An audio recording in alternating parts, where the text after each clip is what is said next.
Hey guys, and welcome back to a guide on how to beat the Geo Hypostasis in Genshin Impact. So previously I made a video on how to do this, but the boss is quite different now. He spends most of his time above the pillars, away from you, so that you can't hit him as easily as you could previously, so you have to change the way that you fight this boss. You need someone like Noelle or Ningguang who is able to do geo damage to the pillars to break the pillars fast enough so that you can actually break them. Because the boss is always going to be protected, and he's always going to do moves like this hammer thing where he's in the sky. You kind of here you can get to attack him. This is probably the only move that you're going to hope he does the most, because that's where you're going to get to deal some damage to him directly when he's in his kind of unprotected form. Other than that, you're going to have to break the pillars that he's either on, or just like break every single pillar. Noelle is the best hero to use this for. And the reason I say this is that she's the only one that I'm actually capable of killing the last 3 pillars at the end of the boss fight in one go, instead of letting the boss revive, which I'll show you in a bit.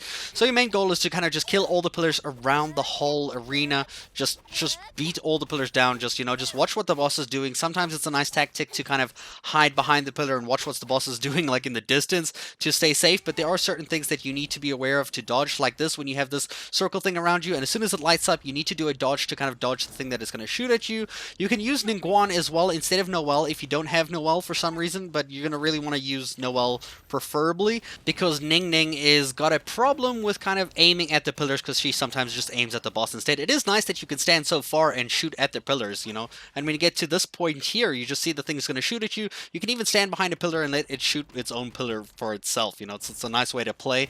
Ningguang is a very difficult hero to play. I mean, it doesn't really matter on the levels of your heroes. You can see I'm level 20 with my Ning Ning, or my Ningguang, I don't know what to call her, and the Geo Hypostasis is level 62, so there's a massive level difference, but doing geo damage doesn't make any difference to the pillars. So as long as you're in the fight, and you're dodging all the things that's happening, like these kind of things flying out the sky, this one's really easy to dodge.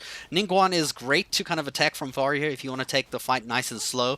With Noelle, it is a bit hard to track what's happening, especially when you're like right up against a pillar, whacking it over and over, or doing your spin to win move. If you do want to play it slow and steady and safe, you can play with Ningguang, but if you want to get things done, you're going to need Noelle, and you're going to need her ultimate for the end of the kind of boss fight, and obviously a damage dealer to actually attack the prism throughout the whole fight to bring the boss's health down in the first place. So make sure you're dodging all these attacks that the boss does. I'm going to show you a few of the attacks here. That hammer one's easy. This one is the one where it lights up. As soon as it lights, you got to dodge, and then, just dodge that giant rock, and the boss will go on the floor that you can attack. When the boss is doing this thing on the pillars here, you'll see all the pillars will do this like AoE shockwave, so stand somewhere where the pillars are, like where you destroyed a pillar, so that you're kind of safe in this open place. You can attack the thing next to it and it'll open a shield, but honestly, it's kind of pointless, really. You can see Ningguang for the end stage here. This is right after you get the boss down to low health, and he spawns the three final pillars. You have 15 seconds to destroy these 3 pillars.